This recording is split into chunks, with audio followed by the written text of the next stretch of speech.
కూల్చివేత నేపథ్యంలో సీఎం రేవంత్ రెడ్డిపై మాజీ మంత్రి హరీష్ రావు మరోసారి విరుచుకుపడ్డారు. పేదల ఇల్లు కూల్చడం కాదు, ముందుగా పెద్దల అక్రమాలను నేరమట్టం చేయాలన్నారు.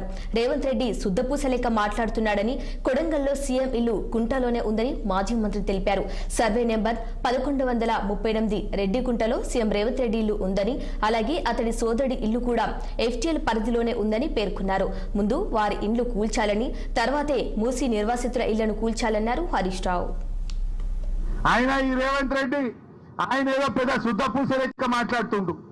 కొడంగల్ల ఆయన కట్టుకున్న ఇల్లే చెప్పుకుంటాను ఉన్నది.